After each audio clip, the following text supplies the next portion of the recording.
A pleasant good morning to you. It is Tuesday, August the 9th. I'm Shane Seeley and welcome back to the CBC Morning Report. Well, we start our news with the fact that Barbados' lone confirmed case of monkeypox, a Barbadian man in his 20s, has fully recovered from the virus.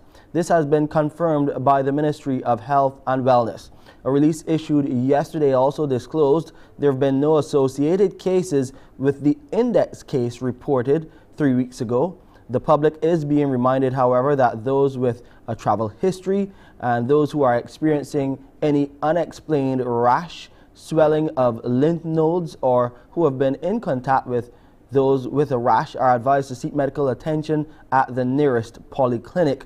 Surveillance at the ports of entry has been enhanced as the Ministry of Health and Wellness continues to be in a state of alert for monkeypox. Now we're getting details here on the morning report about how an early warning system for tsunamis would work here in Barbados. Director of the Department of Emergency Management, Kerry Hines, gave some insight on matter as she spoke to me on the sidelines of a sub-regional tsunami evacuation mapping workshop, which continues this morning at the Radisson Aquata. Here's what she had to say. We have been looking at having a robust alerting system which pulls together or really is underpinned by various media, because it is important that not only the sirens but say utilization of our telephone system and other systems word of mouth, that we get the message across, that we alert persons so that they know they need to act and act quickly and to ensure their safety as citizens. So we are collaborating with our various partners to see how best we can enhance the systems that we already have, because it is not a case of working from ground zero. We have aspects of alerting systems available here in Barbados, and it is really to build out that network to ensure that we have a system. The sirens have been touted, and we are in the process of trying to see how best we can have a number of these siren network available. It is a very expensive undertaking, not only in the establishment of the sirens or the installation of the sirens, but also in terms of maintenance. And it is really a work in progress. The DEM director also gave further details on efforts to accelerate Barbados's tsunami readiness in communities right across the country, with some districts already being labeled tsunami ready. The Tsunami Ready program, if you cast your mind back to a couple of years ago, we had the first tsunami ready set of communities in Barbados when we looked at the Sherman, St. Lucie to the Mullins, St. Peter area. And it is such a great effort put on by a myriad of stakeholders in terms of getting those communities tsunami ready. So we're now at the point where we are looking at the whole town community as well as communities within Christchurch to get them ready as well. Now, our ultimate goal is to ensure that 100% of the coastal communities in Barbados know what tsunamis and other coastal hazards are, and that we achieve 100% readiness. It is important that the at-risk populations know what to do when it is appropriate, and really it helps in terms of building or reducing the vulnerability to various hazards, not only tsunamis. So we'll take all those concepts and principles really to support us in our efforts. Meanwhile, the Home Affairs Minister Wilfred Abrams has painted a frightening picture of what could happen to Barbados if the country is hit by a tsunami. He was speaking during the opening ceremony, the opening ceremony of that sub-regional tsunami evacuation mapping workshop, where he gave details of a presentation made by the Coastal Zone Management Unit to the Cabinet of Barbados last year. When Coastal demonstrated using their program to the cabinet. And we saw the modeling for exactly how far a tsunami would reach inland in Barbados. That gave me chills. It made it very, very real. It made what you're doing here today very, very real. Because quite frankly, if you don't know which direction to run and how to start to run and what you should do while running and where you should be trying to get to, then it is going to be chaos. And as you said, we do this hoping that we never ever have to use it. But it is better that people have in the back of their brain some idea of what is to happen to avoid the chaos that will come if we are actually impacted by a tsunami. That's the Home Affairs and Information Minister Wilfred Abrams speaking during the opening ceremony of that sub-regional tsunami evacuation and a mapping workshop. And that workshop continues today at the Radisson Aquatica. We'll give you more details as they come to hand. We'll take a break here, but coming up on the morning report, we'll look at the COVID-19 numbers, another death recorded here in Barbados, and we'll give you an update on the war in Ukraine.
Barbados's death toll from COVID-19 is now 502 after yet another elderly woman lost her battle to the virus.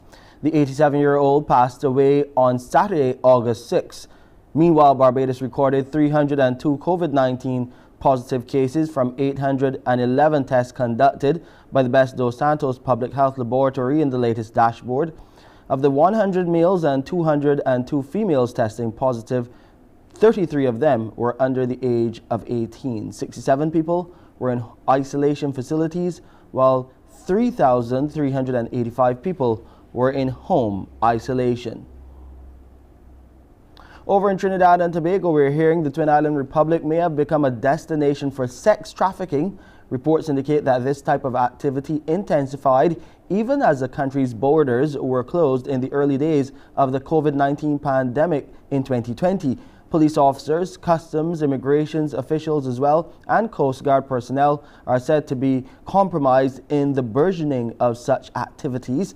Disclosures of sex trafficking are contained in the latest report from the U.S. State Department.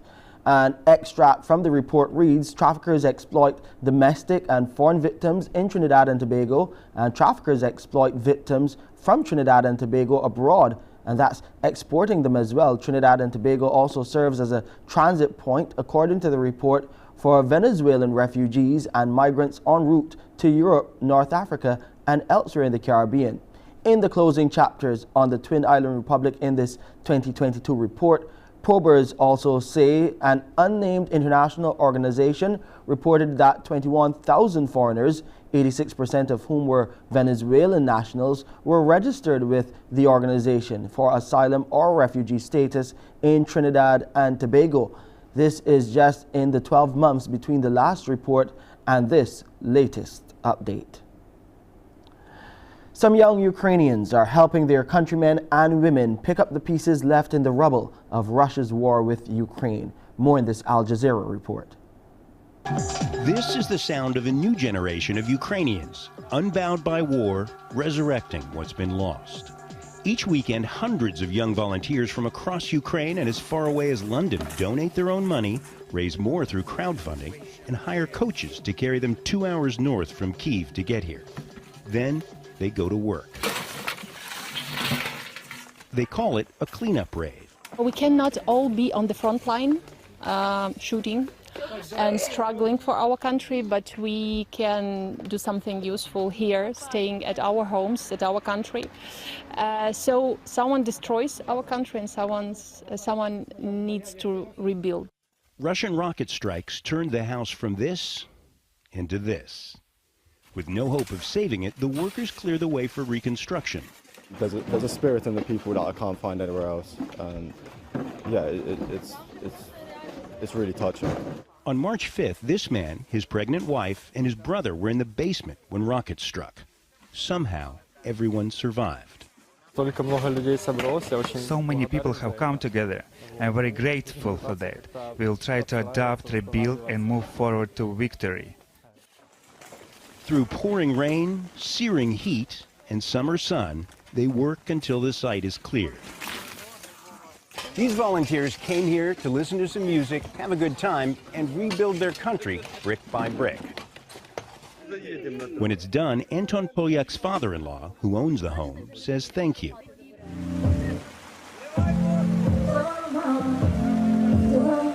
Their reward?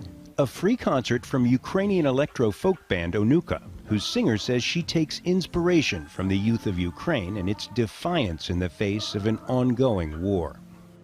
I do feel it in their eyes, and I think that if we have such powerful young generation, so impressive, so encouraged, I have no hesitation that Ukraine won't stand with this. Then they party, as only their generation can.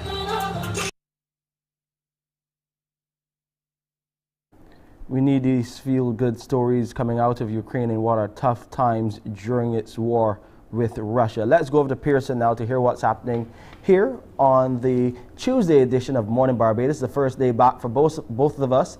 Pearson, how are things looking on your side? Coming up this morning at 6:30, when you join me for Morning Barbados today, we want to look at internet governance as small island developing states like ourselves move towards building out our infrastructure. What are some of the concerns that we need to be paying closer attention to in seeking to develop our ICT space? We'll ask those questions when the Caribbean Telecommunications Union joins us.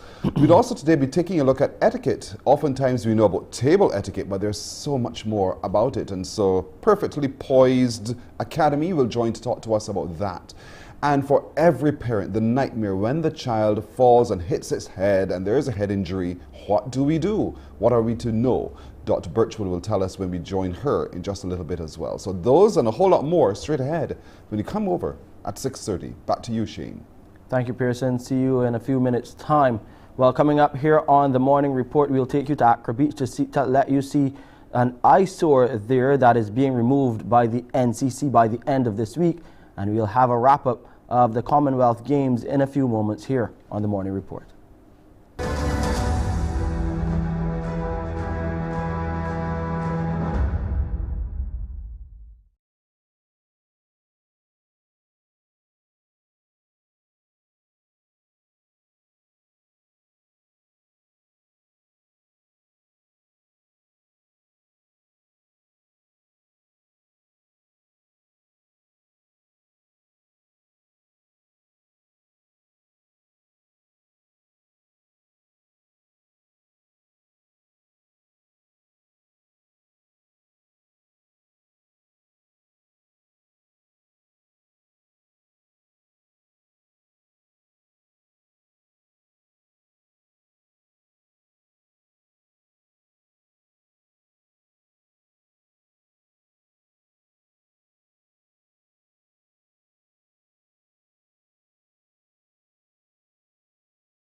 The National Conservation Commission has responded to the outcry of vendors and others who frequent Acra regarding a health hazard on the beach. Let's take a look.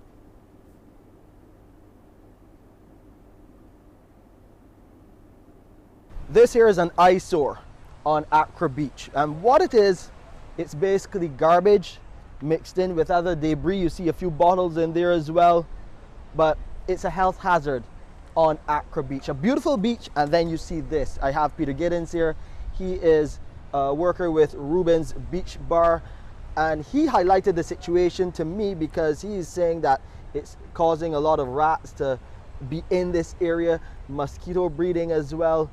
Peter, talk to me about this. How did this actually come to be? Well, initially, a couple months ago, let me say about 3 to 4 months ago, there was some action done to clean the canal because it has a lot of debris and blocking up with the sediment, with the sand as well. So the rats enjoyed it, made them nests, the family, the stool, the everything, and wow. I'm really afraid for someone getting sick in this situation here because this contains rat feces as well. This isn't just sediment and garbage. How long has this been affecting like business? This has been like this for, let me say, the better part of a month. The better part of a month, maybe even more, because like I ain't cognizant of the time period that would have elapsed. But this been going on for a while, and it causing a little bit of distress. And you work by the nearby beach bar. How has that affected business? Well, we have situations where, cause this is an area that people like to congregate. People like to come here as well. Tourists on the beach as well.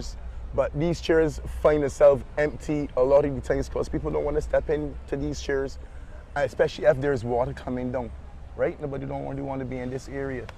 And it just changes the whole feel and the whole vibe. When I first started working here in 2020, the vibe was very light, everybody wanted to be around. What I'm seeing a lot of is people coming down onto the beach, and as soon as they get right there, and they take a look at what's going on, I'm seeing this, and I never used to see that before. People just U-turning or asking you, where's the better beach to go? Like, and you wanted to have a good time, so you actually have to suggest another place. Well, CBC News got a quick response from the National Conservation Commission.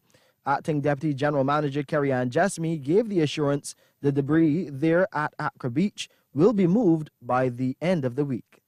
Shane Seeley, CBC News. The spokesman for the Barbados Renewable Energy Association says the current process of amending legislation relating to the Barbados Light and Power Company should not be seen as an effort to avoid transparency as government seeks to build out the renewable energy sector. Rather, Aidan Rogers says these efforts relate more to facilitating large-scale investment in renewable energy projects and, as a result, generating commercial activity.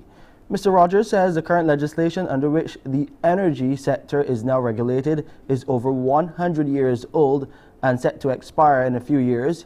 He explains what this means in the context of licenses for which the power company has applied. Most of the large investors, particularly the same ones who are captured by this notice requirement above 1 megawatt and the town planning conditions, they're seeking to secure financing to make their investments where they can recover money over a 20-year period at least. They need to enter into contracts with the Barbados Light and Power Company so that they can get their money back. It is very difficult and unlikely for any developer to secure financing with an entity that you're seeking to secure your revenue and cash flow from, who says that we are only legally entitled to operate from 2022 to 2028, the next 6 years. In news further afield now, law enforcement authorities in St. Lucia have launched an investigation into the discovery of human remains at the Marseille Beach in the north of the island. The police there are trying to determine the identity of the individual and cause of death. Media workers descended on the beachfront on Friday morning following confirmation of the morbid find. The Royal St. Lucia Police Force's Press and Communication Officer, Sergeant Anne Joseph, says Tuesday's mid-afternoon unearthing was processed by law enforcement officers attached to the Northern Branch of the RSLPF.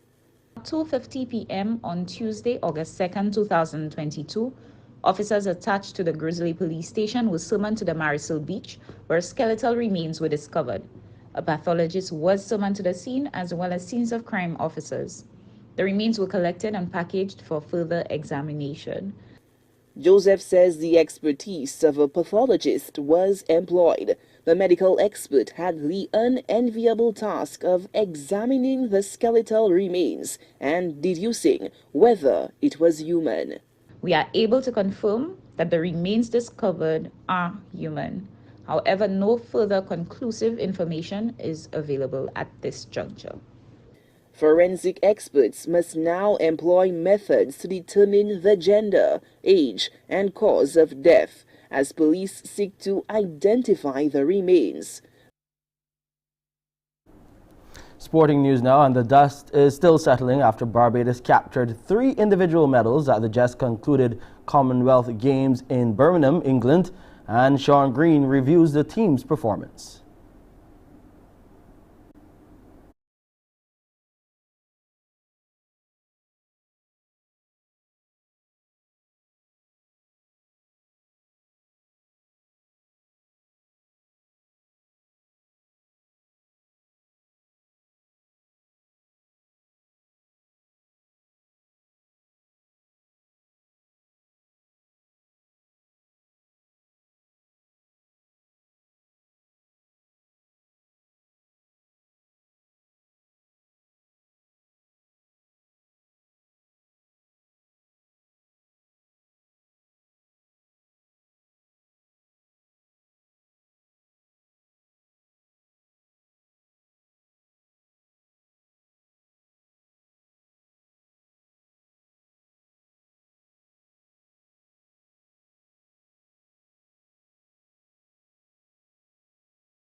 Again, congrats to all of our athletes who would have participated during the Commonwealth Games. Well, that's where we end this edition of the Morning Report. We do apologize for the absence of weather this morning. I'm Shane Seeley. Coming up next here on the morning, well, just after the Morning Report, is Pearson Boeing. He's back as well with Morning Barbados. Wake up, wake up, wake up, wake up. Barbados, get up. Good morning. Good morning, Barbados. Good morning. Good morning to you. Good morning. Morning, morning, morning.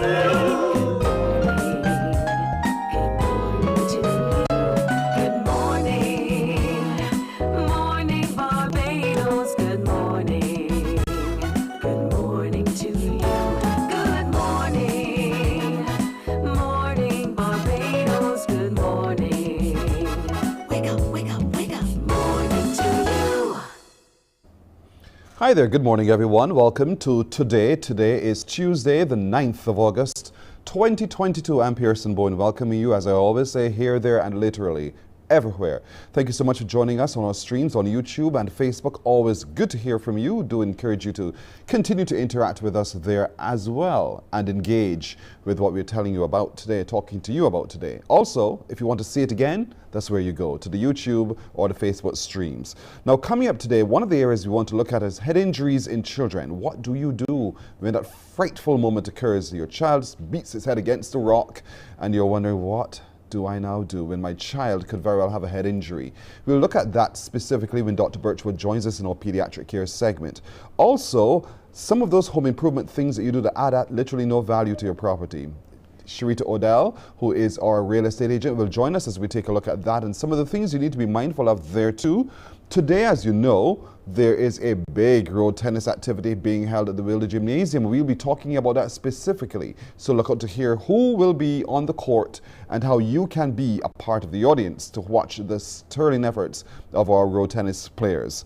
Today, too, we'll be meeting two more of those entrepreneurs who've received some good assistance from the Barbados Trust Loans Limited. They'll talk their story. They'll talk too about the benefit of that relationship with the Barbados Trust Loans. And we'll be reaching out to some of you who've entered that competition having shopped at Woolworth and or Nature's Discount. So get ready for those opportunities in just a little while. But let's get started this morning by taking a look at an upcoming forum.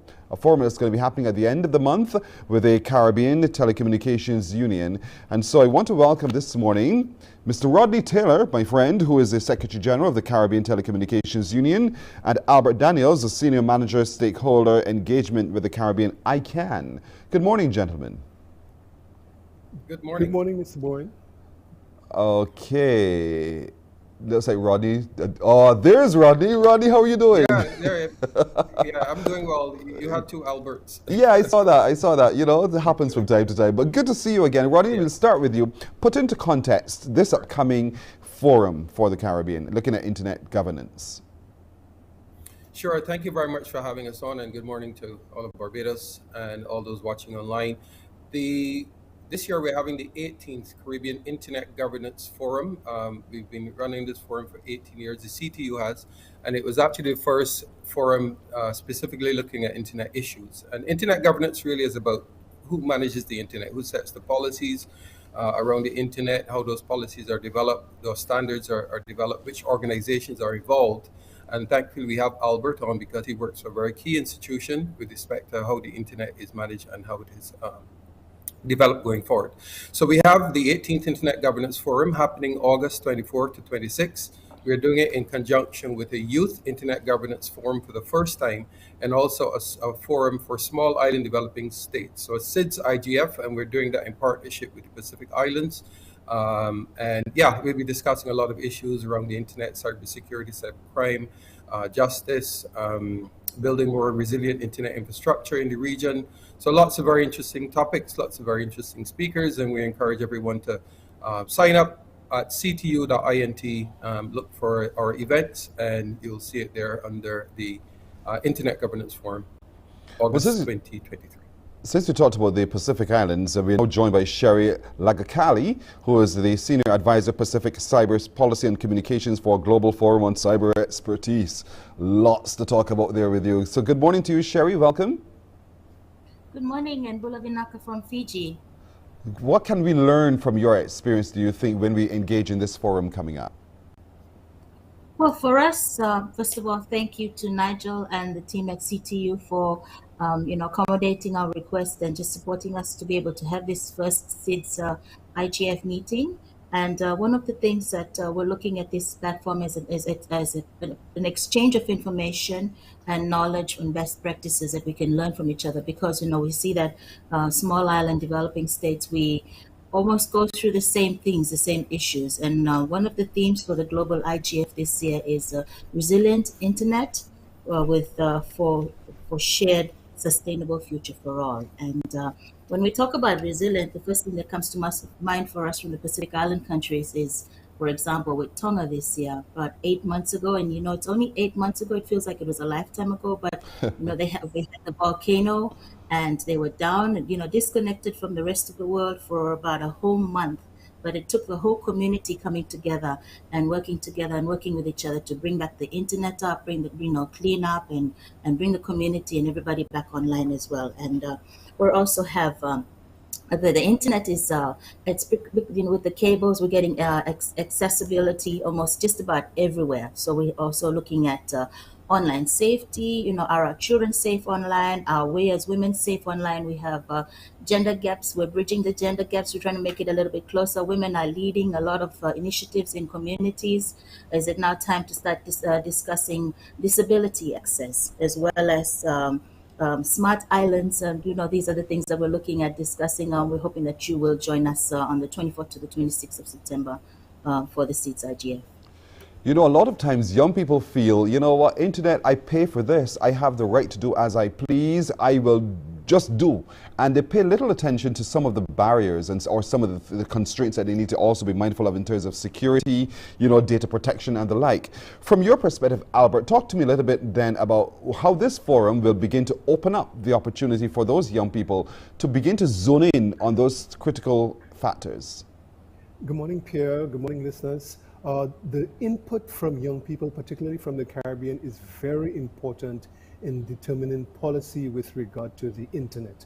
And at ICANN, the Internet Corporation for Assigned Names and Numbers, we work really hard and we always collaborate with organizations like the Caribbean Telecommunications Union to encourage young people to get involved, because it is at forums like this that the important decisions are taken with regard to the type of internet that we use for work, for business, and also socially and for pleasure. So it is critically important that young people pay attention to what's happening at this particular forum, the Small Island Development States Internet Governance Forum, but also in other areas of internet governance. And from an ICANN perspective, we have 3 meetings per year where stakeholders from end user groups, technical community, academia, and the business community get involved in policy discussions and make their inputs. And there are several mechanisms that can be used by young people. ICANN has one called the Next Gen, where you can actually travel to one of these meetings that are actually taking place face-to-face right now. It is critical that young people pay attention to what's happening, participate, and let the voice of the youth be heard in these type of forums. We say that often, and then the voice is heard, but the voice is not acknowledged. So what assurances can you give to those young people watching who say, I want to be a part of it, but I also want to know that the next steps guarantee that my position is also acknowledged and acted on? Well, the very characteristic of the multi-stakeholder process which we have in ICANN and which exists in other areas like the IGF is that it is a bottoms-up approach.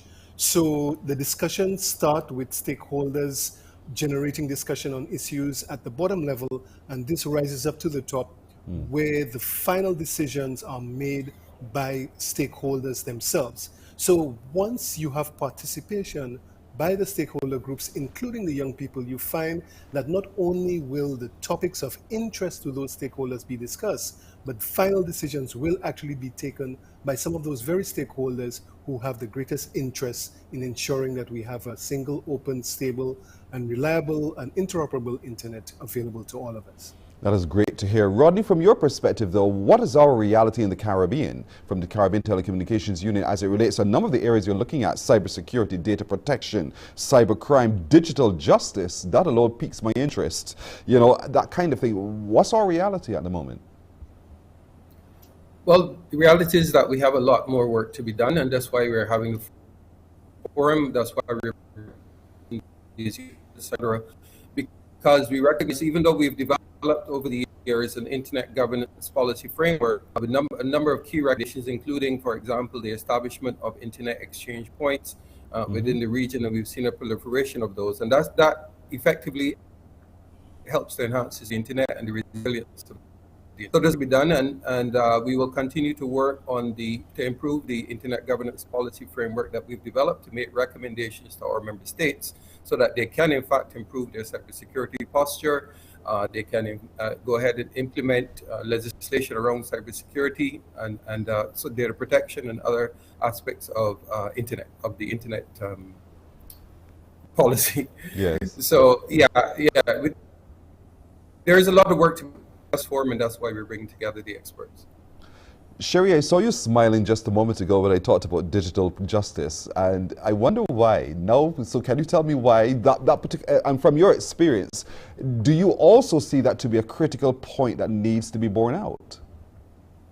Well, actually, one of the reasons I smiled was, yes, cybersecurity is becoming a big topic for us. Faced by all of us, because the internet has now become it's become a way of life, and the key word that each of the speakers, we said tonight was, and I say tonight because it's 9 p.m. here in Fiji, was multi-stakeholder. And so you'd see Rodney there, you'd see Albert then, and you see me all the way here in Fiji, and this is what we're trying to do, having these discussions, multi-stakeholder discussions, bringing everybody together to have the necessary discussions around how is accessibility, how is the internet, is it affordable, is it safe enough, do we have the right policies, the right legislations, and the more that we have these topics discussed, the more we can encourage people to start commenting. Their public comments. There's a document out in Papua New Guinea for public comment, and upon some that they have issued as well. And so we want to encourage everybody that the internet affects all of us. It's for all of us. We should start having these discussions, and it is important. We talked about the young people and whether they they feel like, yes, we have these discussions, but what about my comments? I am a former ICANN fellow, and one of these things, we hope that out of these discussions that we're going to have in those 3 days is maybe there will be a fellowship exchange between the Pacific Islands and the Caribbean. Who knows? But we say if we're facing the same issues, we probably should start learning from each other, speaking to each other, and collectively taking our inputs up. That is so important indeed. So it happens from the 24th of August. So Rodney, who are you targeting to be a part of it, and how can we be a part of it? Well, it is a multi-stakeholder forum, so we want everybody who uses the internet, basically. That's everybody. So, I mean, there'll be topics of interest to everyone. Certainly for the youth, we want to target young people, of course. And in fact, I'll say that is actually being planned by young people who participated in a global forum called Generation Connect at the World Telecoms Development Conference. We managed to get about 15 young people from the Caribbean there, and those are the ones who are planning this forum. They came up with the topics, they came up with the speakers, etc. So we're targeting them, and certainly for the small island developing states, it is being put forward as a global forum, and therefore we want small island developing states across the world. We're working very closely with the Dynamic Coalition on SIDS, and therefore the Pacific Islands are involved in the planning. You see the difference in the time zone, and therefore we have to be clever in how we execute that event so that it is, we bring all of them together, even though we're in very, very different time zones. This is going to be fantastic. From the 24th of August, folks, you go to cto.int and you register. And in registration, CTU.int. That's my bad handwriting. I apologize. CTU.int. You register, but in registration, you are going to be engaging with a number of experts from across the world. And it's a good opportunity for us as small island developing states as we build out our internet and platforms and network and just infrastructure, that we do add our voice to the way forward as it relates to cybersecurity, data protection, cybercrime, digital justice, access, connectivity, and inclusion, a whole host of things. 24th to 26th of August, so go to ctu.int and let us all join as young people and as people of the region in shaping the way forward as we go.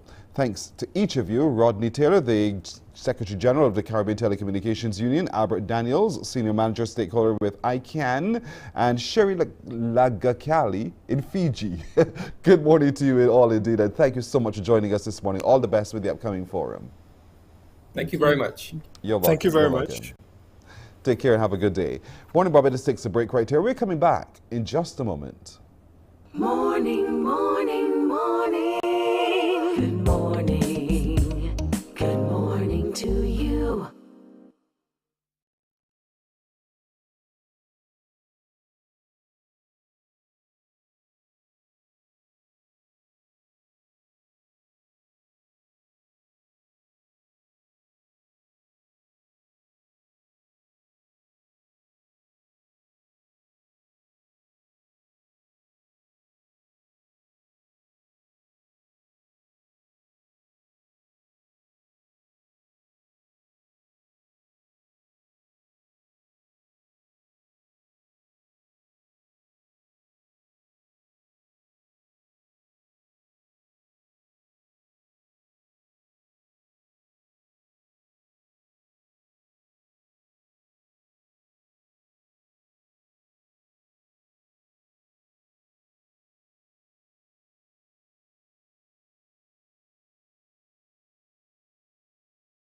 Morning, morning. Good morning.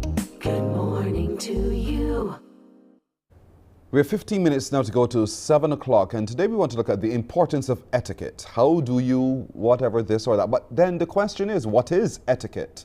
We hear the big word, but what does it mean? Well, Kay Carrington knows. She is the founder of the Perfectly Poised Etiquette Academy. She joins us now. Good morning to you, Miss Carrington. Hi, good morning, Pearson. Good morning, Barbados. Welcome. When we talk about etiquette, what are we talking about? Right, so it's basically the rules and the procedures for code of conduct and how you will conduct yourself, whether it's in a social setting or it's in a professional setting. So would it vary then depending on where you are, or are there some basic things that regardless of where you are, you should still be able to do? Yes, of course, there are basic things in etiquette that, a person should know. But again, based on the situation, whether you're in a social setting or in a business setting, there are certain things that you must know, you must do to be acting accordingly. So why is that important? For me to have the basics? Well, it's important. Yes, it's important because, in a social setting or a professional setting, you want to be able to leave a lasting impression. And we all know that first impressions are very important. Yeah. And in addition to that, manners is very important too. We grow up and we hear all the time about having good manners and why it's important, but etiquette also deals with this. Manners, how you conduct yourself, how you behave, what is expected of you. So these are all the things that encompass etiquette and so much more. We know table etiquette. You don't sit to eat with the elbows on the table, those kinds of things. We get that. But there's so many other areas. We talked about social and professional, but there's so many other elements within that in itself that one needs to be mindful of and it's not simply just having good manners alone, but how one interacts and one communicates. And so the Perfectly Poised Etiquette Academy seeks to be able to remind us of some of those very basic things that our parents taught us from the beginning. That is correct, Pearson. There are other areas such as, in terms of ladies, how to sit gracefully. Public speaking, how to handle yourself in public situations when you have to give a speech. Yeah. Even in terms of how to introduce some person, rules of introduction. And things like posture, how you present yourself, your appearance. Yeah, all of these things are very important in etiquette. And like I said, there are so many areas that we could talk about, we could discuss. But these are just some of the things that really stand out for me. And for me, I think it's so important to teach these things to the youth, the young children, and to young ladies. And I have a special place in my heart for girls and young women because I'm a mom. And these are things that I try to teach my daughter, instill good habits in her because I want her to grow and to blossom into be a beautiful young lady. Some would say to you, perhaps, all of these things are relative. There are some cultures where you eat with your hands. There are some cultures where you eat with a knife and fork. And so to be appropriate is also going to be critical. But at the same time, they're going to say, but this is my culture. I'm a Bajan. This is how we do it. And so if you can't do it like me, tough. But that's not the position that you want us to take, is it? You're not trying to make us great, are you? Of course not. But you think about it too, Pearson, when we talk about etiquette, we teach etiquette, you also have to understand each person's culture because we have different cultures. But in addition to living the Bajan way, we still want Bajans and persons to know the correct way to do things. It's okay to do certain things when you're with your friends or hanging with your family. But it's so important when you are in different settings that you know when and where and how to do something so that you can deliver, you can be confident, you can be comfortable. So when someone comes to the Perfectly Poised Etiquette Academy, it sounds as if it's quite interactive. How long is a course, for instance, and how many weeks would it take for me to be whipped back into shape to be exhibiting perfect etiquette? Okay, well, there will be some workshops and sessions which may run for, a few hours in a day. And then there's also a girls program which will be starting in September, and that will run in line with the school term. So it will be approximately 10 to 12 weeks. And there will be a full course outline of all the areas that some of which I would have mentioned before for the young ladies, personal hygiene and appearance, how to walk and sit gracefully. Sometimes we may drop something on the floor and you want to know what is the correct way as a young lady that you should pick it up.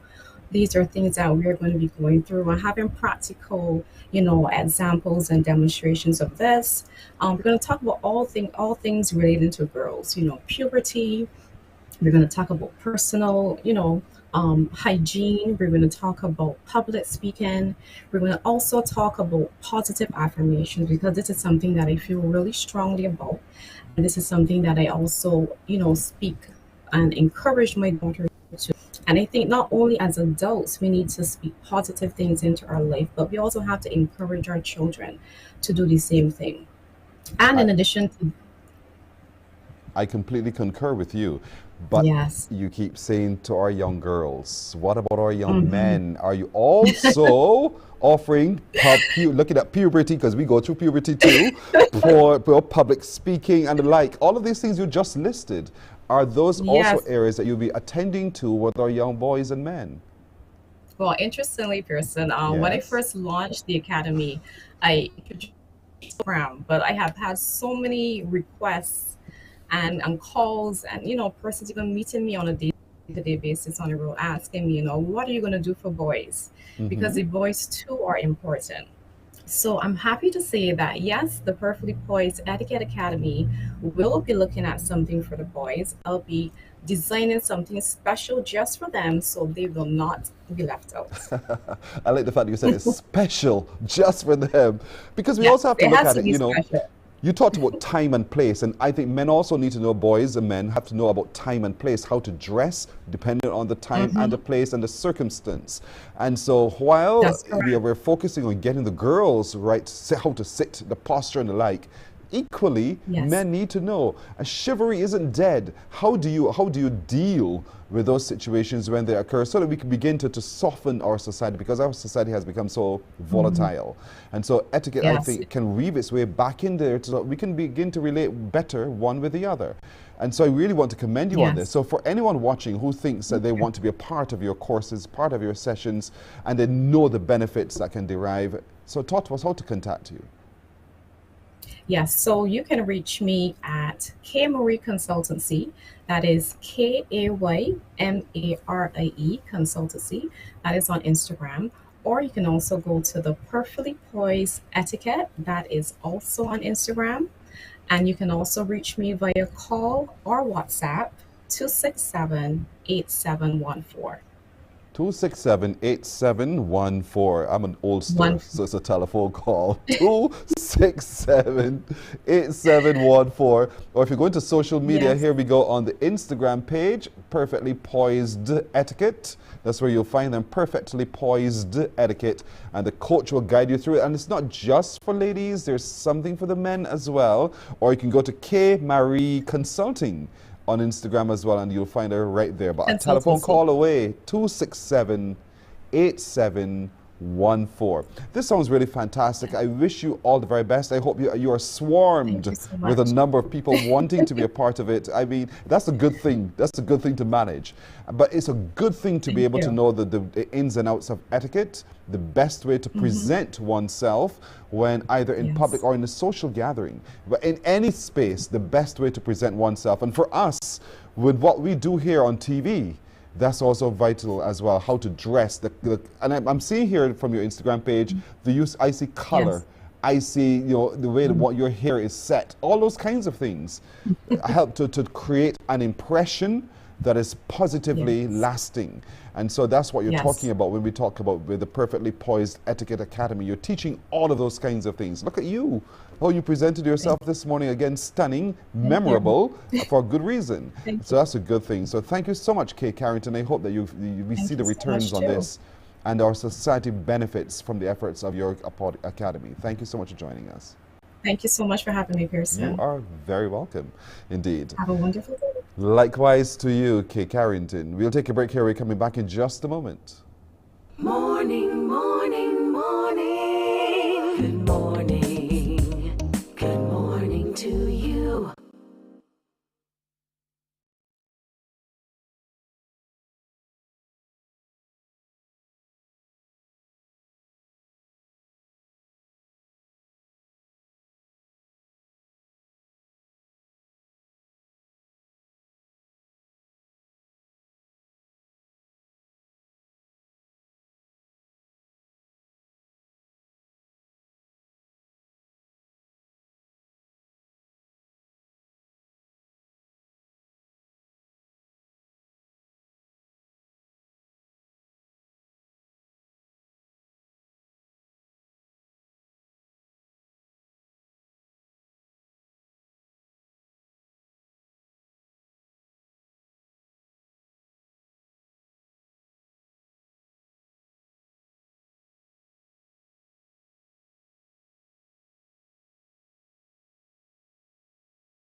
Morning, morning. Good morning.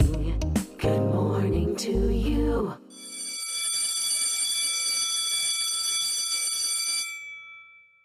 All right, the school bell has rung. That means it's time for us to do another back to school giveaway right here on Morning Barbados today. Of course, you would have shopped at Woolworth or Nature's Discount, Solaris, and of course in association with the CBC. And we've been rewarding you either with uniforms, stationery, or some other product.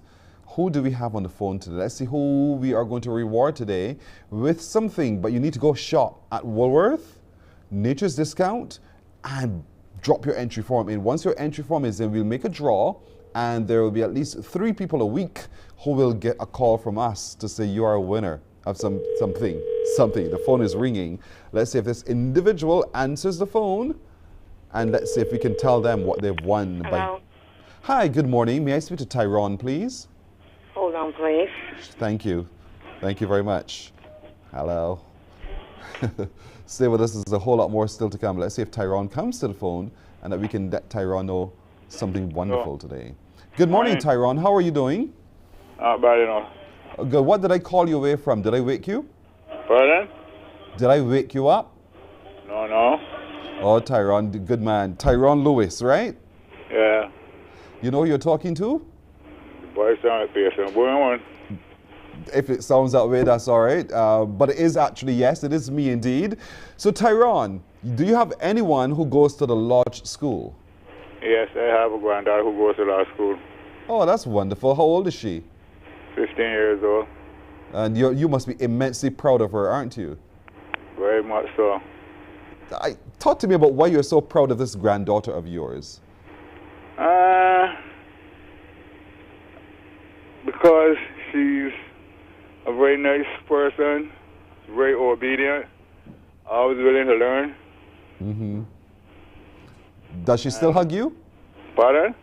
Does she still give you a hug? Yeah, she still gives me a hug. That must feel like magic when it happens. That's fantastic indeed. You know what, Tyrone? We have some good news. I hope you have not yet bought all of her uniforms. Not as yet. Not yet. But you know what? Today you're going to get 5 uniforms for that same granddaughter of yours, Tyrone. Yeah. Yes. So we're saving you some money. So you don't have to look to get those 5 school uniforms at all. What's your granddaughter's first name? Caris Graves. Caris Graves. Congratulations to you, Tyrone. You have now won 5 school uniforms for your granddaughter, Caris, who's 15 years old, who goes to the Lodge School. That's a big savings right away indeed. And so I want to congratulate you. Continue being a great grandfather to your grandchildren and particularly to your granddaughter from the Lodge School. Someone will be contacting you to let you know how to make arrangements to get your school uniforms, all right? So listen up for a call, okay? Okay, thank you very much. You're welcome, Tyrone. Have a great day. Thank you. Same to you. All right, there he goes. Tyrone Lewis, grandfather to a granddaughter who goes to the Lodge School. He's a winner, and you can be too. Remember, you shop at Woolworth, Nature's Discount, and you drop your entries in, and we could be calling you to let you know you've either won uniforms, stationery, or another bundle of products. Congratulations to all. Want to be a winner? Woolworth and Nature's Discount present Back to School with Solar Ray and Zand in association with CBC. Every week, 3 lucky winners will be getting vitamins, stationery, or school uniforms, with winners announced on Morning Barbados. There will also be 2 grand prizes of a laptop, 5 uniforms, kids multivitamins, and a backpack. Listen up to Q100.7 FM, 94.7 FM, or 98.1 The One for details on how to enter. Back to School with Solar Ray and Zand is sponsored by Woolworth, Nature's Discount, Calmart.com, online consultancies, Solar Ray, Zand, Young Junior, and the stations of CBC. Oh, we love winners, and you too are a winner indeed. So let's I'll give you our Bajan Pure water tip for the day as we get ready to bring you the news in just a moment. Our Bajan Pure water tip of the day says to remind you that water regulates your body temperature. That's so true. Water regulates your body temperature. So drink lots of water today. It's time now to get an update on the news. Once again, here's Shane Seeley. Thank you, Pearson. Here is your headline news for this Tuesday, August the 9th.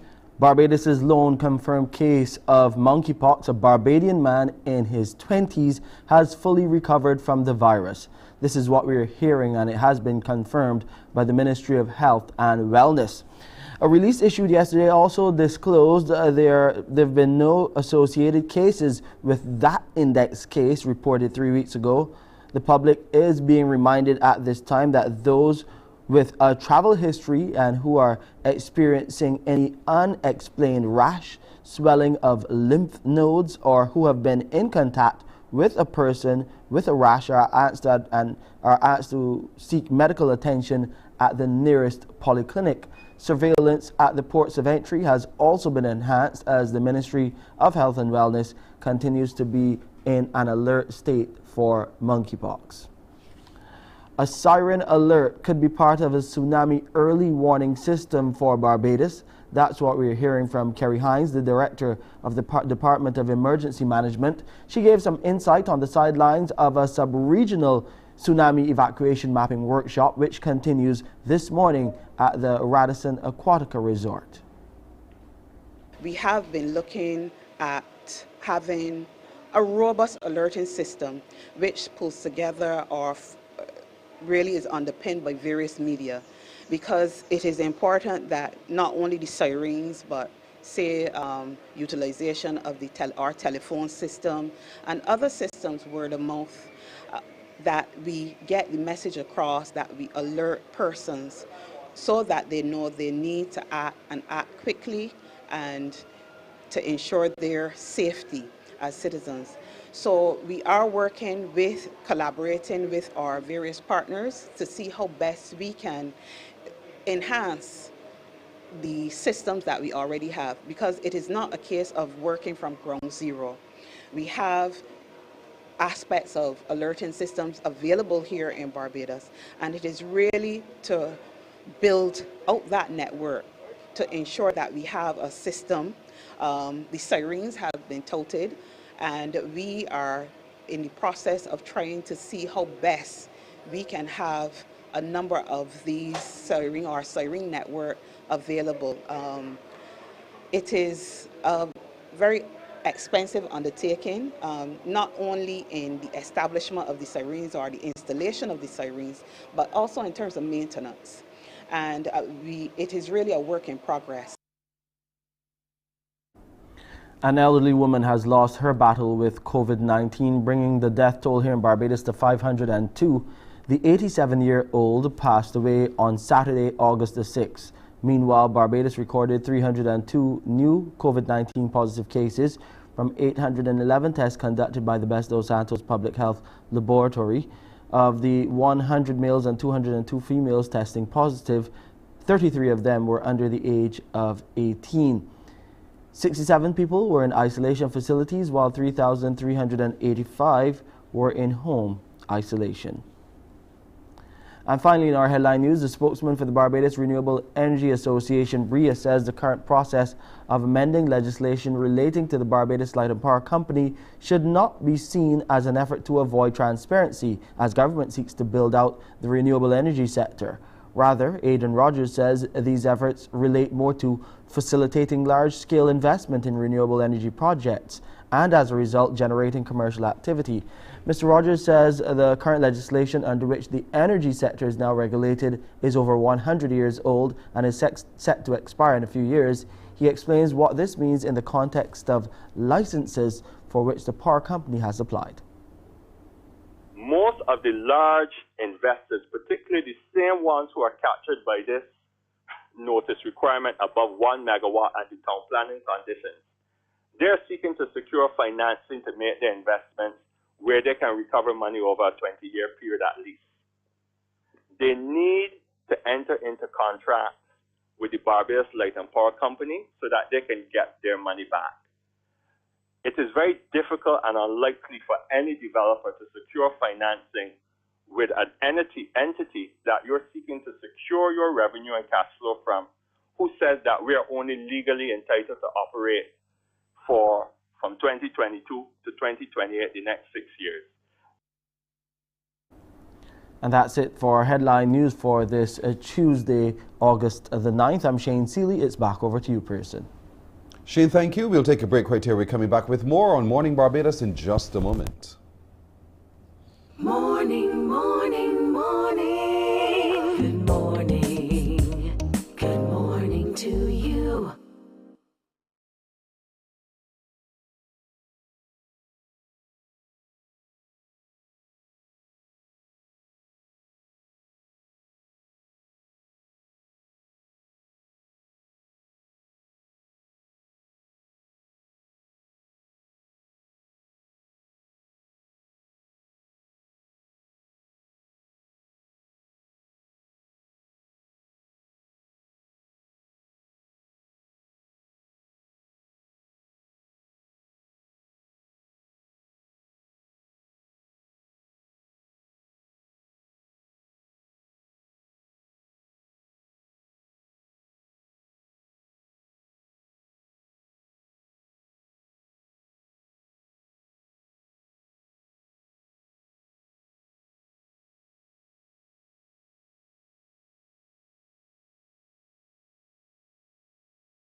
Morning, morning. Good morning. Good morning to you. We're approaching 9 minutes after 7 o'clock now. Let's take a look at some of the entrepreneurs who have truly benefited from that support that Philip given to them by the Barbados Trust Loan Limited. Two of them join us now. One is from Gratitude Enterprises. Her name is Collis Lowe. And with her is Shakira Caesar of Enhanced by Shakira. Good morning, both of you. Hi, good morning. Good morning. Thank you so much for coming through. I'll start with you, Collis. Gratitude Enterprises does condiments and butter. Gratitude Enterprises. Talk to me about the name, the decision to name your business Gratitude Enterprises. Okay, the name of Gratitude is twofold. One thing I was came up with the name, I was asking, how can I give back to God? And the name Gratitude came up. And I also wanted to tell my customers thank you. So when you hear gratitude, saying thank you for every time you purchase a product from me, it's giving back to customers and thank you. So I am gratitude. That is beautiful. I love this. I'm so glad you were able to articulate that for me, because when I saw the name, I thought, doing batters and condiment, how is gratitude tied in? I'm glad you gave the genesis of it, because it's so important to say thank you. It is also equally important to give. And so that's what you do from your bounty, from your experience. How long have you been operating Gratitude Enterprises now, doing what you do? We just started about a year ago. The business was registered in 2020, but after COVID, I just decided, well, start. And in November, I just started with a conky batter. And that's where it began. So I wanted to portray that I can have these all around. And then started adding different products to it. And also my customers will come up with different ideas. And tell me what they like. I add the products that they wanted. For instance, one of my customers said, can you make a cheese? I said, okay, not a problem. And I said, you know what? Let me go out there with some cheese paste and see how it works. And people, because it's something that is ready done. And I also put packets with it, so you can have it straight away. You don't have to look around for someone to use it. So that's how we do it here. And that's the beauty of entrepreneurship. You get to listen to your customers who will guide you into what you need to do, so that where the demand is, you can meet that supply. This is fantastic. Well done. Shakira, now, you do Enhanced by Shakira. You really took a look at the person inside and out to enhance them. So talk to me about the development of your business and what it is that you do. Okay, so basically my business is beauty. I offer a wide variety of, traditional stuff such as sugar hair removal and, traditional facials, but I also offer more advanced facials, non-surgical body contouring. And there are some intimate services that I have just launched that have getting a lot of traction. Yeah, I have a lot of stuff coming, more stuff on the way. I do clinically proven services as well as product imagery. What was it about working for yourself that was so important that you had to start to work for yourself? I think growing up, I always had the entrepreneurship spirit, but I would say that COVID definitely gave me a little kick or nudge in the right direction.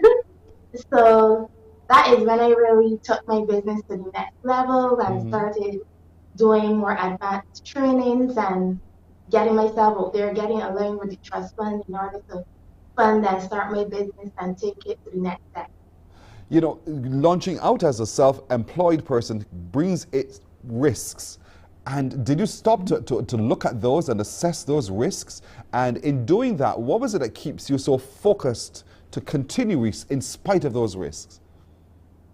there are risks that you take, and being an entrepreneur can be mentally taxing. There are some days when you're on a high and you have too many bookings, and then there's some days where the bookings are slow and you're thinking, hold up, what's Yes. going on here? Is this the right decision? But I think in everything, you need to have a purpose. And once you have a purpose and a plan, it's easier to set out there and execute what you need to. Also, my treatment gives amazing results. So it's always motivating when I have a customer that message me and tell me, Shakira, since this treatment, I've been seeing these great results and I feel so much better. There is this improvement. Like that fuels me and that keeps me going. The decision I wanted to hear from both of you, start with you, Collis. The decision to reach out to the Barbados Trust Fund Limited. Why did you do that, and how was it working with them? Actually, I got to know about it through my daughter, but first thought we had to have a business, those kind of documents. But after we decided, well, just let me go and ask the question. And the decision was it was excellent. Everyone was very cooperative, and it was way easier than I expected. I got a lot of help, a lot of assistance, and I was pointed in the right direction. And I have to say thank you to Mr. Amos and to everyone there, Nicole and everyone there, that, when I have a problem and I call, they were really interested in helping me out, and to lead me in the direction. And it's very straight. It's really easy. There's no, I would say, like red tape or very efficient, very quick. I had no problems at all. I would highly recommend them. Oh, that's They're beautiful. fantastic. That is beautiful. So you're so familiar with them that you know their name and all. I love it. I love it. The relationship is really fantastic. Yes, it is. And funny enough, when I call into the office, they know me by name also. See? And I love that. I think that's excellent customer service, excellent customer relationship, that you can have that one-on-one, that I feel as though I know you and I can see you as my friend. Shakira, what about you? What was that decision like, and has the relationship been like for you? Again, it was a calculated risk. Obviously, once I sent in the necessary documentation, it was a quick and easy process. They assisted with training for entrepreneurs, and I really would advise anyone out there who's looking to start a business and get off the ground to reach out to the trust fund. It's an easy process, it's not a lot of red tape, as she would have mentioned, and I don't think you can get a better situation anywhere else. Wow. Wow, that's quite an endorsement indeed. So before we wrap, starting back with you, Shakira, tell us how we can contact you at Enhanced by Shakira so that people watching today can avail themselves of your services. Yes, so it's easy to contact me via Instagram. My IG name is enhanced_skin_. You can reach out to me there via DMs, or you can call or WhatsApp me at 234-7717. 234-7717? Yes. Good, got it. Go ahead, you were saying? Yes, once you reach out to me, it's usually quite an easy process to book the services or get a consultation. So whatever method is convenient to you. All right, good. So on Instagram is enhanced_skin_, or by telephone it's 234-7717 to reach Enhanced Skin, Enhanced by Shakira. What about you, Collis? How can people reach you to get some of your gratitude stuff? All of those wonderful batters and condiments and stuff that you do? On Instagram is Gratitude Enterprise. And you can look into our bio, and we have an online store. You can also call me or WhatsApp me at 236-7364 or 549-5560. And 549. that's how you would get in contact with us. Right. Say the 549 At number any given again. time. 9560 Gotcha. 549 9560 or 236 7364. You're Gotcha, also girl. on WhatsApp. You can WhatsApp me. Got to. And what I love is that you've gone now to have your own online store. Well done indeed. Well done. So wonderful to meet both of you this morning indeed. I want to encourage you to continue being focused in what you're doing. I know the support of the Trust Fund Limited really has come a long way in helping you develop what it is that you're passionate about, and I really want to commend you on your success going forward. Thank you so very much, Collis Lowe and Shakira Caesar, for joining us this morning. Thank you. You're welcome. You're welcome. Thank you for having me. Very welcome indeed. Morning Barbados breaks. We're back in just a moment. Morning, morning, morning. Good morning. Good morning to you.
"21 minutes now after 7 o'clock. You know this makes my Tuesday mornings every week, right? So glad to have her back again. Dr. Julian Birchwood, good morning to you, my friend.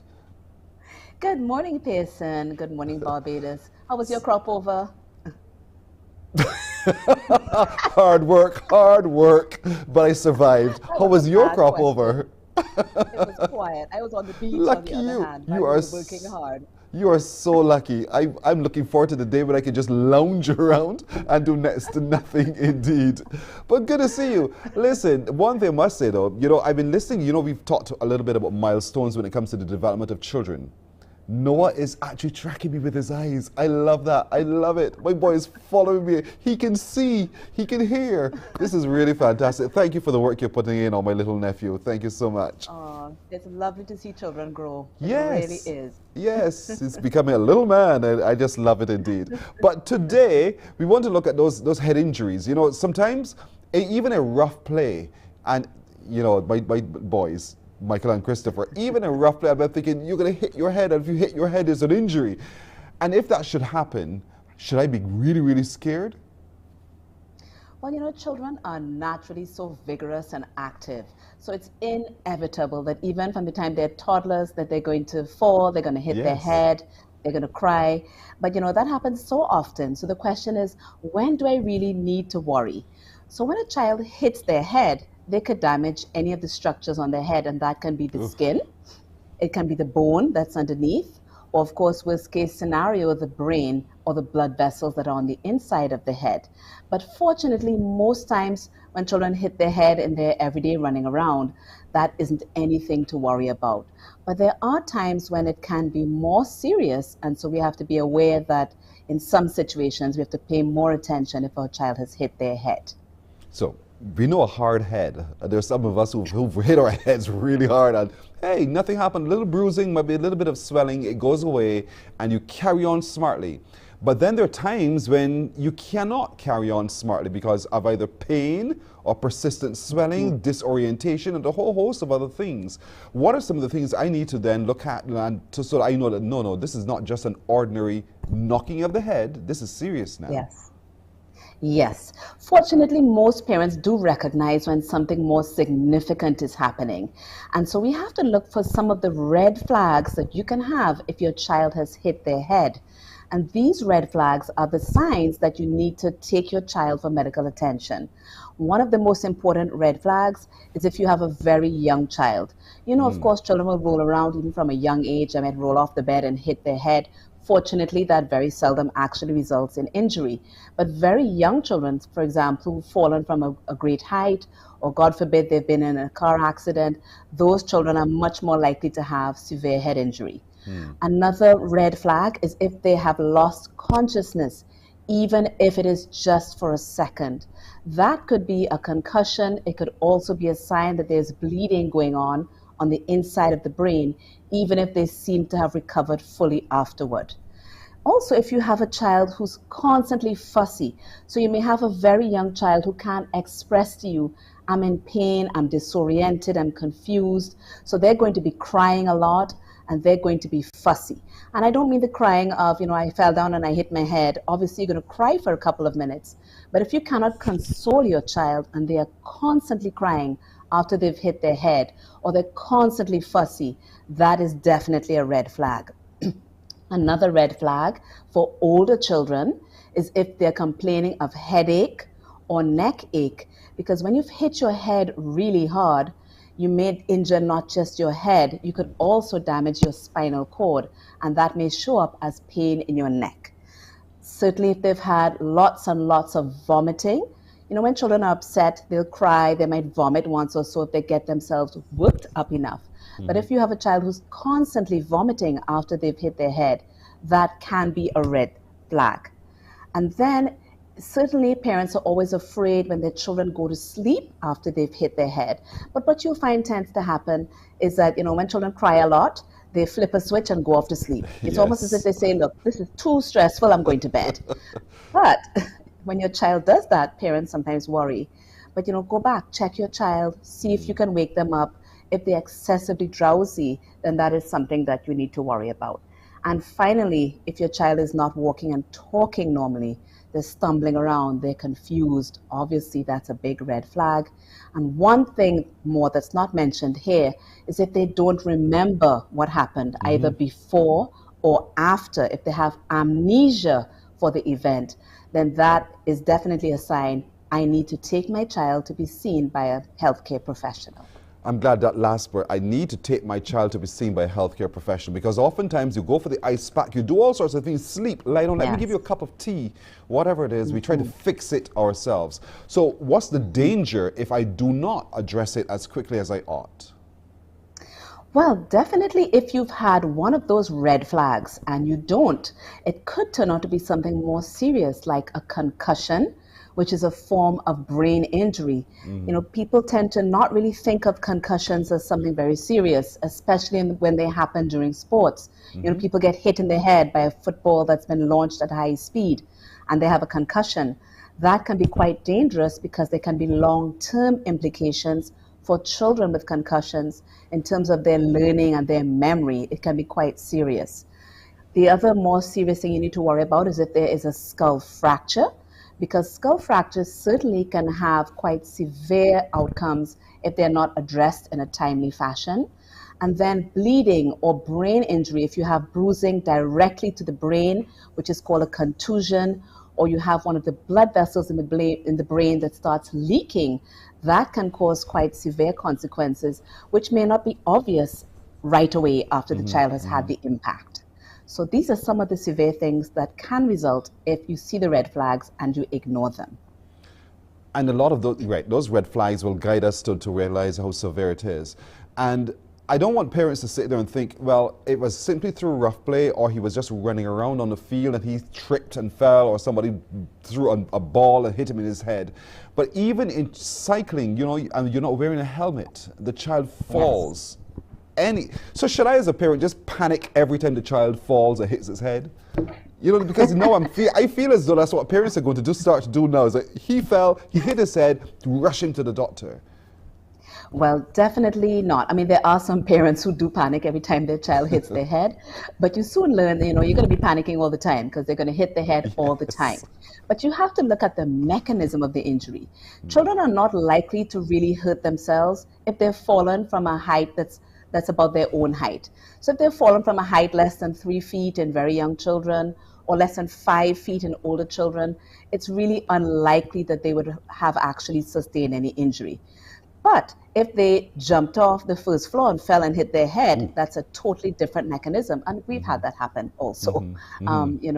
If the child was in a car accident, if they fell off a bicycle or a scooter or a skateboard without a helmet and they were going at speed, if someone threw an object at their head like a stone or again kicked a ball hard and it hit their head, and you see one of those red flags, again, you have to consider the mechanism. So just the normal running around and I fall down, that is really unlikely to be anything to worry about. And if they sprung back up, cried for a minute or two, and then run off to play again, you have nothing to worry about, which is the case in the vast majority of the time. So true, but still keep an eye on them because sometimes they might just get a little bit wobbly and that's when you really know to pay attention that something has changed in the way my child has been behaving. So what can I now do? Because you can't cover them in cotton wool and keep them all safe and package them away. They still have to get on a living. So what do you now say to parents this morning who are thinking, what is the best way to keep my child as safe as possible from a potential head injury? Sometimes we as parents wish we could wrap our children in cotton wool and put them in a high tower in a distant land so they don't hurt themselves. That's right. But we can't do that. You're right. So, you can take sensible precautions. If your child rides a bike, they should not do so without a helmet, without the protective gear. Or if they use a skateboard or a scooter, make sure they have the appropriate protective gear. In addition to that, you just teach them sensible things. Don't jump off the first floor, which we've had little folks do. You have to keep an eye on your child. And if you have a particularly high-spirited child, then you have to be extra vigilant with that child. But you're not going to be able to prevent every fall. And it actually is helpful, teaches them how to restrain themselves appropriately the next time. You learn a lot when you've had a little fall. It doesn't mean that it will automatically be a bad thing. So true. I will not forget my falls because I was quite a daredevil. You wouldn't believe it, I know. But there's a lot you learn from having the experience indeed. Dr. Bertrand, as always, thank you so much for joining us this morning. Great advice, great information indeed. I look forward to it happening again next week if it be God's will. Thank you so much for joining us. Thank you. Have a great day. You too. Thank you so much. Dr. Gillian Bertrand, our pediatrician, reminding us, listen, note the red flags. When those red flags are really waving loudly in front of you, pay attention, take your child to the doctor if there has been a head injury. But also, take note of some of the protective things that you can do, but teach your child how to protect itself in the event of it being encountering any of those situations as well. What can they do? What should they do in preparation for it? The helmets and the like. We'll take a break here. When we come back, Agent Sharita will join us.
26 minutes now to go to 8 o'clock. Oh, the smile joins us now. Agent Sharita, good morning to you.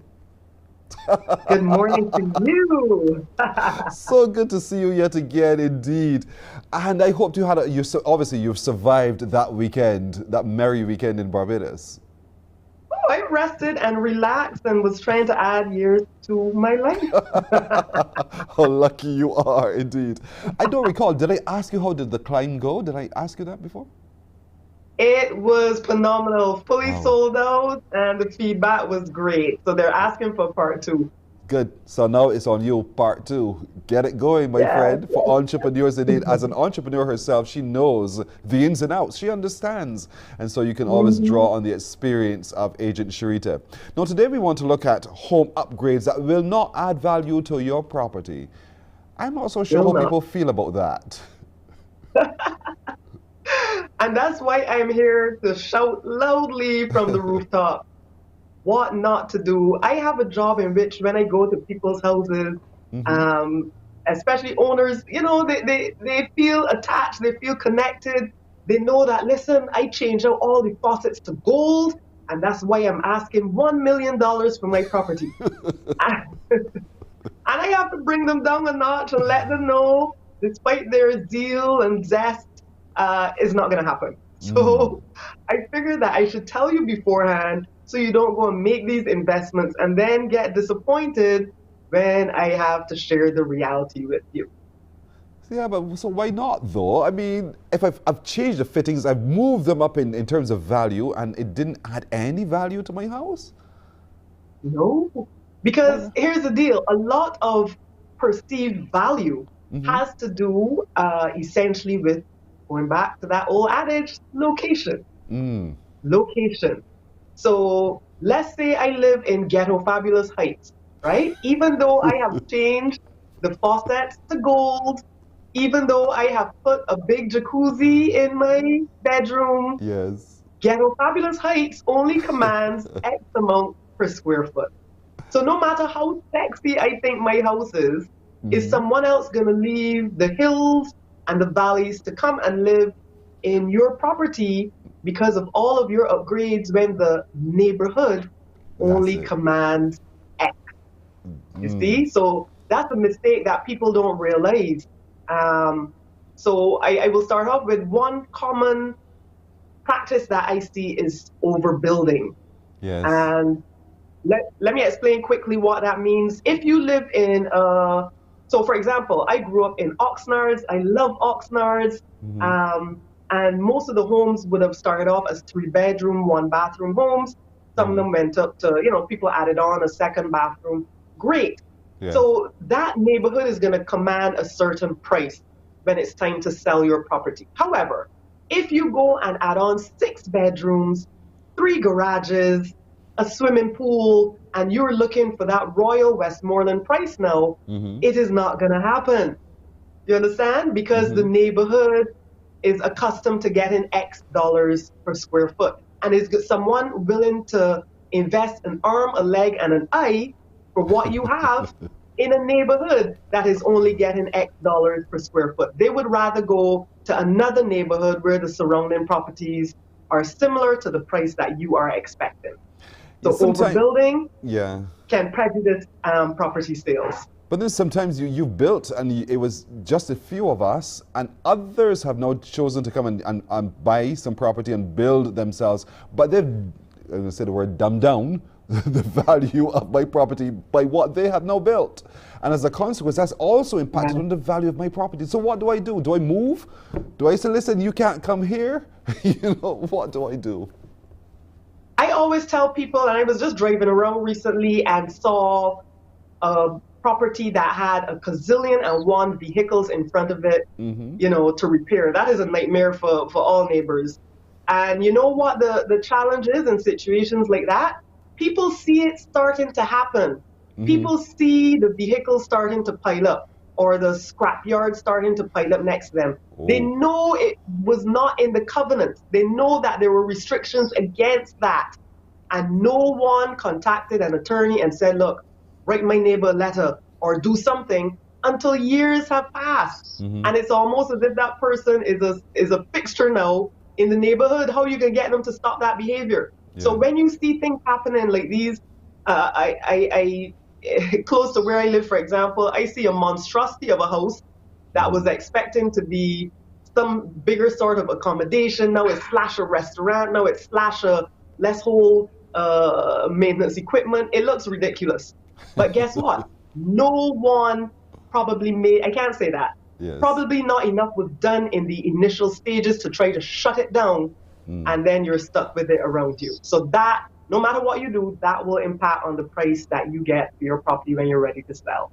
Not my fault though, because I chose this property, this space in which this location, and all of a sudden you've now come in and impacted on my whole thing. So what's I know you're not a lawyer, but what do I, apart from just reaching out to my lawyer and you're saying to me to stop it, I want to be neighborly still. So can I actually stop it? Well, you got to try to start from attorney stage. That's what attorneys are paid for. You know, contact our planning department, ask what can I do here. In the restrictions, it says no restaurants, no businesses, but yet this property next to me has done some ridiculous conversions. Start asking questions to the professionals that know, but react sooner. Don't just grumble every morning and strokes and decide that you're speaking to them. Do something. Right. If my house is in one of those areas where all around me are chattel houses, but over time I've decided, let me convert my chattel into a stone wall house, does that increase the value of my property? Or do I still stick within whatever the value is of those around me? It would increase the value of your property, but once again, location would drive the maximum that you're able to achieve. So, you know, wall is seen as, in terms of materials, a superior material to wood in the sense that it can't burn, et cetera, and in terms of value. But you will not necessarily get what another neighborhood can command. So don't assume all of a sudden that you go from 190,000 to 400,000 just because you added on, you know, a wall area. So, you know, keep a reality check. There's so much to be mindful of. All I'm doing is upgrading my property, hoping it brings greater value, and you're telling me to watch it. Don't assume that that's what it's going to be. I got another one for you. Tell me. For those of you who sometimes take 3-bedroom houses, let's say, and you're going to create the master suite, the owner's suite of all owner's suites, and that's going to engulf the bedroom next to it and be massive. Yes. When you go from cutting down your 3-bedroom or 4-bedroom house to 1-bedroom less, you are messing with the value of the property. So the owner's suite, or primary suite as we now call it, might look super serious, but you now have less bedrooms. You can't expect more money. Another thing is, you might go and superly upgrade that primary suite, and what happened to the green toilet that you got down the corridor though? It's still green.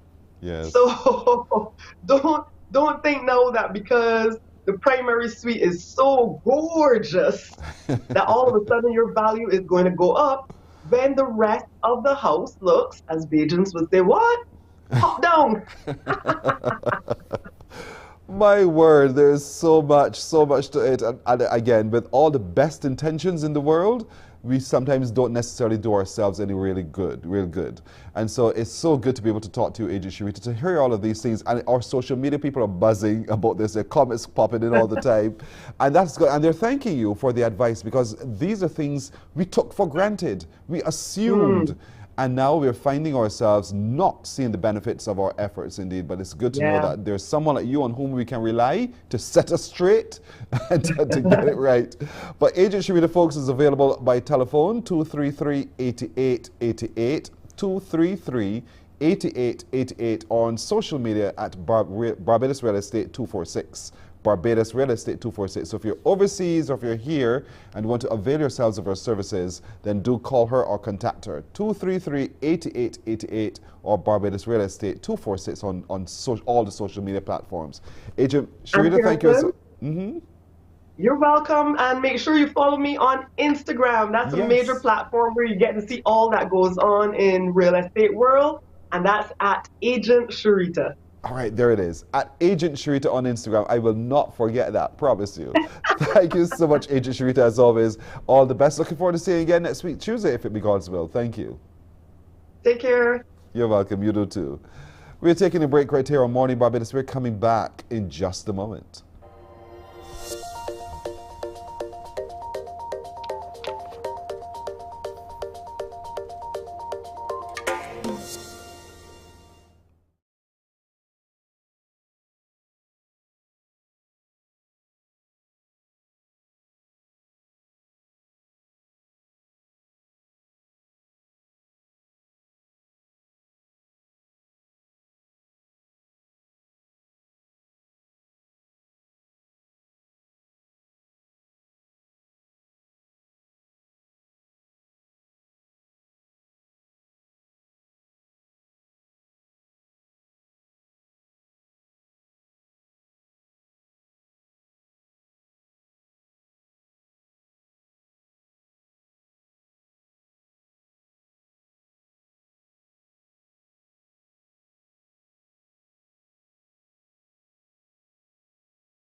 Morning, morning, morning. Good morning. Good morning to you. 15 minutes now to go to 8 o'clock. Tonight, the semifinals of the road tennis. Road tennis is on at the gymnasium. Joining us to talk about what is expected from tonight, Adrian Donovan, the Acting Assistant Director of Sports with the National Sports Council, and with him is Patrick Craigwell, the President of the Barbados Road Tennis Association. Good morning to you, gentlemen. Good morning, Pearson. Good morning indeed. Listen, tonight is going to be ding-dong battle. We have some of the best at road tennis at the gymnasium. Let's start with you, Adrian. Put into context this tournament and the value of road tennis to the Barbadian experience. Well, as we all know, road tennis is our own. And the government has invested a lot of money so far to the tune that from January, we had 89 road tennis courts in Barbados. And today now we can boast of having over 250. So the development of the game has gone into every nook and cranny, every parish, every gap in Barbados. We get about 5 to 6 requests at the sports owners to mark road tennis courts, which is really wonderful. Yes. So the sport is growing. We saw yesterday at the Commonwealth Games that Sadie Williams brought home a lovely gold medal. And that has repercussions because people have been calling now and letting us know and want us to get on the Commonwealth bandwagon. Really want to see road tennis at the next games and a Barbadian road tennis player on the podium receiving gold. So the sport definitely has grown. The interest in the schools, in the community has been overwhelming. And we are really looking forward to tonight's 6:30 matchup. We're going to see the best road tennis players in the world on display at the gymnasium. Indeed. Patrick, I mean, it must be really pleasing as president of the Road Tennis Association to think that this wonderful little pastime on the road, out in the streets of Barbados, look at what it has become. How do you feel about the development of road tennis in Barbados? And overall, how do you feel about the whole move toward becoming an international sport? Pearson, I am so excited this morning and looking forward to tonight as well as the 13th, when we will have the finals. One of the things that has happened over the past couple of months is that the Ministry of Youth, Sports and Community Empowerment, the National Sports Council, the Youth Development Program, and the BRTA has teamed up to create one of the best tournaments that we have ever seen over the past couple of years. And one of the things that has happened during this tournament is that we had 124 males and 34 females. And over the period of 20 days, which is the duration of the tournament, we have seen some exciting results. 50 sows were shared. in the male category and 13 in the female. These players are not making any sport. They are advancing from the round of 128 through to the round of semifinals tonight at the gymnasium. It's going to be exciting and thrilling. Hear what I tell you. Nobody in Barbados should not be there at the gymnasium. Let me put before you know the roundup. Kim Holder will come up against Rachel Smith, two attackers who will be going from ball one. In game number 2, we will have Madeline Blunt coming up against Sheldon Walron. And let me tell you something, the male is going to be a bomb. Wow. It's going to be Dario Hines versus Shaquem Nerds. And to climax the night, it will be Mark Venom Griffith versus Julian Michael Jackson White.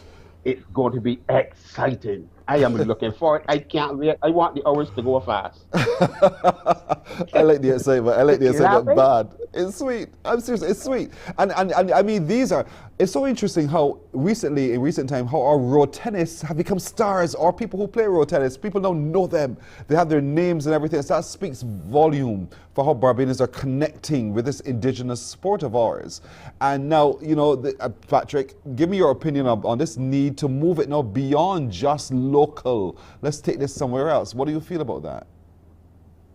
Okay, over the past 2 years, we have embarked on a process of structure, development, and promotion. And this is starting from the youth. We have also played a great part in looking for a home. This is where we need the sport to transition itself in terms of not only business, but the game itself.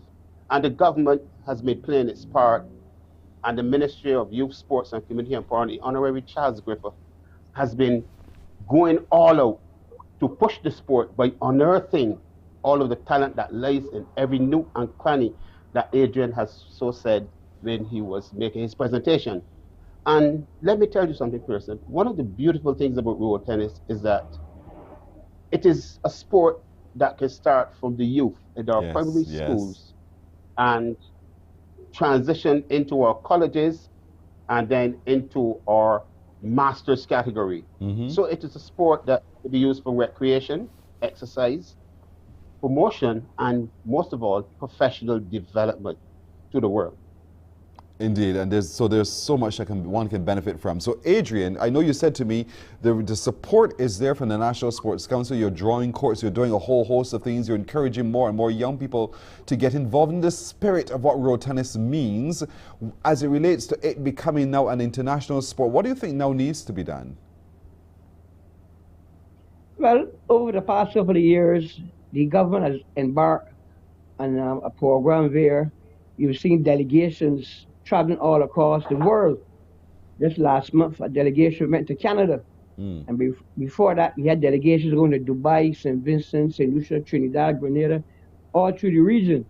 We have a number of requests on the table now to take the sport into different African states. And this is where we are working at.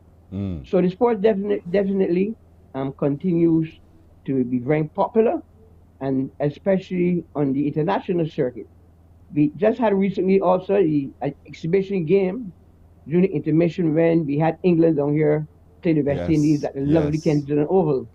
And that particular exhibition game, I mean, attracted so much viewers around the world. It was just incredible. In addition, now we also put together a coaching manual, whereby the Sports Council in collaboration with the Road Tennis Association and the BOA are going to put together a course whereby all those who want to partake in becoming a qualified road tennis coach can attend. And eventually, hopefully somewhere down the road, we'll be able to export road tennis coaches to the world.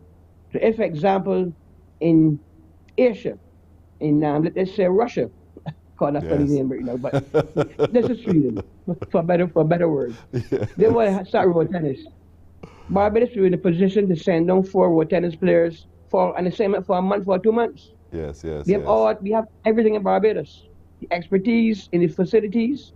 And while on that topic, Pearson, of course, in order for this match to be played tonight, and the match is on Saturday, do a special concrete board court in the middle of the gymnasium, in the middle of the court. And this court is so lovely. It's made of concrete board. It took about 5 days over the crop over weekend to put it together. And I'm sure that when the public comes tonight to the village gymnasium, they would be really in awe of what has transpired in this world tennis so far. Wow. So this is going to be a great night indeed, a great, great night. So Patrick, give us the lineup once again. I know that, admission is very affordable, $10, and you get into the gymnasium this evening. So walk us through the lineup again. Okay, game number 1 on the next card. Will come up against Rachel Smith. That's going to be a clash of the second match up.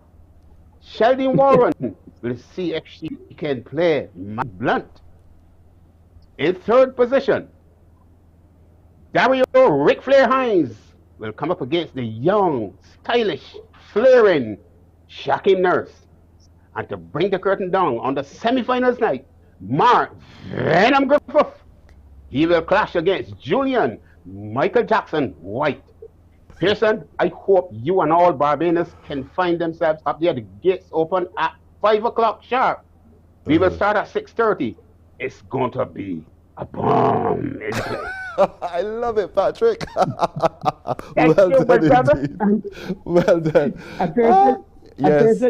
For those of you who may not be able to make it for whatever reason, you can go on the BOA YouTube and also on CBC's Facebook page. That's right. 6:30. This is all the action tonight. I'm telling you, the action indeed. Let me before we go, Patrick, let me shout out our great committee led by our chairman, Mr. Sean Burke, who has been doing some fantastic work behind the scenes. And after a lot of months of planning, we're really happy to see this really come to fruition. That's and fantastic. All of Barbados come up tonight. Patrick? Yeah, before we go, Person, we also want to shout out Mr. Kim Linton, who was part of the committee. He works in the Youth Development Program. We also want to shout out Mr. Jamal Smith. He should have joined us this morning, but something came up and he had to attend to it. We also want to acknowledge Peter Thorne. He's been on the committee. And I think the final person would be Adrian, help me here. The last person. Ralph Watson. Ralph Watson. Ralph Watson, the senior court, right, at the National Sports Council. Okay. So the team has done well looking to tonight. See all of you at the gymnasium, 6:30. It's going to be exciting and thrilling. Thank you so much, Adrian. Thank you, Patrick. Indeed, it's going to be exciting and thrilling, and we can't wait to be there as much as possible. And if we can't be there, then we'll watch it online. Thank you so much, gentlemen. All the best with tonight, and we look forward to the final coming up soon as well. Thank you. All right, there we go. So it's tonight, 6:30. The gates open at 5 o'clock at the Village Gymnasium. If you can't be there, you can watch it on the Barbados Olympic Association, the Barbados Sports Council's YouTube page, and right here with the CBC as well. So we're coming back in just a bit. The Barbados World Tennis Open Tournament enters the semi-final stage on Tuesday, August 9th, 2022 at the Garfield Sobers Gymnasium. In women's action, Rachel Smith will go up against Kim Holder, while Sheldon Warren will face off against Martin Blunt. In men's action, Dario Hines opposes Shaquem Nurse, while Julian Michael Jackson White will go up against Mark Venom Griffith. Join us on Tuesday at 6:30 p.m. for all of the action. Morning, morning, morning. Good morning. Good morning to you.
Morning, morning, morning. Good morning. Good morning to you. Oh, I quickly want to give one more winner a chance to hear what they've won having shopped at Woolworth and Nature's Discount. We're going to try to get them on the line very quickly to let them know that they are a winner having done so, and you can be too. Shop at Woolworth, shop at Nature's Discount, get your entry form, drop it in the box. We could be calling you as we're calling this one now. We had a winner earlier this morning in Tyrone Lewis, and let's see if we could have a winner now in... Good morning. Good morning. Hi, Good Steve. morning. How are you doing? I am fine. This is Pearson Bowen calling you, sir. Oh my goodness, it is so good to hear you, Pearson. Good to hear you too. All the best. I wish you all the best as well. Listen, I'm calling you by the name I know you as. You know, people are saying in my ear, they're telling me Sterling. I know that's your government name, Sterling Mungal, but we know him as Steve from Q100.7 FM. Listen, I'm calling you this time of the morning to let you know that you're a winner, by the way. A winner. I hear it in your voice, yes. Yes, Dr. Mungal, you are indeed a winner. And you would have shopped either at Woolworth or at Nature's Discount, and so you are a winner now of a product bundle having entered the competition. Okay. And who would have thought that on a day like this? Yes, Nature's Discount. That is it. So now you are a winner of product from Nature's Discount, and I really want to commend you all the very best indeed. I've got to run, but someone from Nature's Discount will be contacting you to make arrangements for you to collect your products, all right? Thank you very much, Pearson. Good man, you All too, right. you too. Good, Dr. good. Sterling Mungal is his name. Steve, we call him from Q100.7 FM. He would have worked on air for a little bit, and it's so good to reward him this morning. Having entered the competition, I hope you do too. I could be calling you tomorrow. All right, that's it for today. Thank you so much for joining us. My production team include my producer, Alicia Asgrant, technical director, Renewable Ford, sound engineer, Michael Sobers at Master Control, the one and only Tamisha Green. I'm Pearson Boyne for all of them. To each of you, good morning. We'll see you tomorrow. Bye-bye. Wake up.